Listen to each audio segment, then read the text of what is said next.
বলা হয় বাংলাদেশের টোটাল ইকোনমির যে 60% থেকে 70% আসে একটা ইনফর্মাল খাত থেকে, অর্থাৎ ব্যাংক, বিমা, এই ধরনের খাত না, নর্মাল খাত, যেটা হলো আপনি একটা মুদি দোকান করেন, আপনাকে ছোট্ট গ্রামের মধ্যে একটা চায়ের দোকান করেন, আপনি অ্যাজ নারী হিসেবে একটা হোমমেড বাসায় খাবার বানায় ফেসবুকে অ্যাড দিয়ে আপনার বাসার আশপাশে কিংবা ফুড পান্ডায় ডেলিভারি দেন, এই খাত থেকে আসে। কিন্তু এই খাতটা বাংলাদেশের স্বাধীনতার পর থেকে আমরা যেটা দেখলাম, এই খাতটা সবচেয়ে বেশি অবহেলিত, এবং সবচেয়ে বেশি এই খাতের সাথে যুক্ত যারা মানুষ রয়েছে, এই খাতের সাথে সেই মানুষগুলো আরো বেশি অবহেলিত, এবং এই খাতের সবচেয়ে বেশি উদ্যোক্তা হলো নারী। তা আমরা দেখি আমাদের দেশের মধ্যে বিভিন্ন জায়গাতে এই নারীরাই সবচেয়ে বেশি অবহেলিত। ভোট আসলে আমরা রাজনীতিবিদরা নারীদের ভোটের জন্য কি আগে যাই, মিছিলের সামনে রাখার জন্য অনেক সময় আগে যায়, কিন্তু তাদেরকে ট্রুলি এম্পাওয়ার করা, তাদেরকে ট্রুলি এডুকেট করা, তারা আসলে কিভাবে একজন নারী কিভাবে আরেকটু ভালো করে ব্যবসা করতে পারে, একজন নারী কিভাবে তার ব্যবসাটা আরেকটু কিভাবে ভালো করে রান করতে পারে, কিংবা সে কিভাবে একটা ভালো লোন পেতে পারে, এই উদ্যোগটা কিন্তু রাজনৈতিক দলগুলোর নাই বললেই চলে। রাজনৈতিক দলগুলো আমরা আওয়ামী লীগের আমলে দেখেছি, রাজনৈতিক দলগুলো উল্টে কি করেছে, পুরো একটা পার্টি তারা কিভাবে দেশের টাকা বিদেশে পাচার করা যায় এই ধরনের বিভিন্ন ট্রেনিং, ইন্টারনাল ট্রেনিং, ডিজিএফআই কার্যালয়, বিভিন্ন কার্যালয়, এই ট্রেনিংগুলোই কিন্তু তারা করতো। তারা কখনোই তাদের নেতা কর্মীদেরকে কিভাবে উদ্যোক্তা হতে হয় এই জিনিসটা কখনোই শিখাইতো না।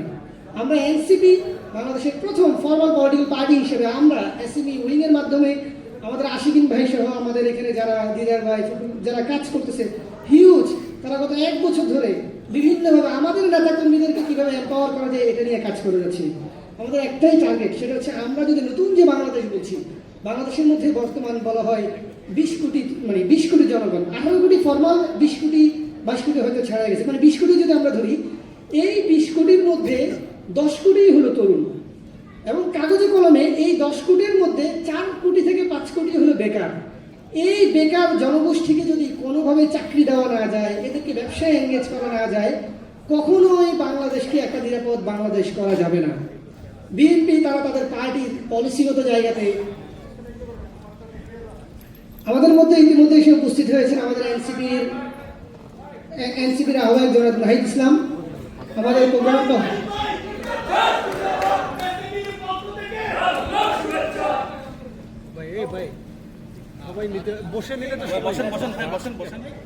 আপনারা যারা আছেন সামনে আমাদের নেতাকর্মী সবাই একটু বসে যাবেন।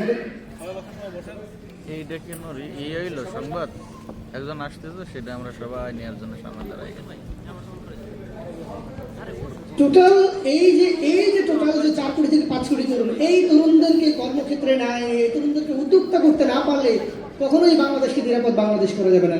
তারেক রহমান বিএনপির পক্ষ থেকে তারা বারবার বলছে, তারা একটা নতুন বাংলাদেশ গড়তে চায়। তারা যতই চেষ্টা করুক, যতই চিন্তা নেয়, এই 4 কোটি তরুণের মধ্যে যদি 1 কোটি যদি উদ্যোক্তা করা যায়, এই 1 কোটি উদ্যোক্তা বাকি আরো 5 কোটি তরুণকে চাকরি দিতে পারবে। কিন্তু যদি এই 1 কোটি, মানে সরকার পলিসি নিচ্ছে, তারা বারবার খুব সুন্দর করে বলছে 1 কোটি, তারা 5 বছরে 1 কোটি কর্মসংস্থান তৈরি করবে। আমি মনে করি পলিসি হওয়া উচিত আগামী 5 বছরে 1 কোটি উদ্যোক্তা তৈরি করবে, এবং 1 কোটি উদ্যোক্তা করবে। আপনি 1 কোটি চাকরিজীবী তৈরি করবেন, 1 কোটি চাকরিজীবী মানে আবার পাহাড়ে হয়ে তারা আবার ঘুষ খাবে, বিভিন্ন মানে তাদের এফিসিয়েন্সি কমে যাবে, কিন্তু তারা তো নতুন করে আর একটা জব ক্রিয়েট করতে পারবে না। যদি উদ্যোক্তা তৈরি করার মাইলস্টোনটা যদি না থাকে, কখনো এটা হবে না। তো এখানে সংকটটা, আমাদের সবচেয়ে বড় সংকটটা হচ্ছে এখানে রাজনৈতিক দলগুলো এই ক্ষুদ্র যে ব্যবসায়ী, এই ব্যবসায়ীদের নিরাপত্তা দিতে পারে না।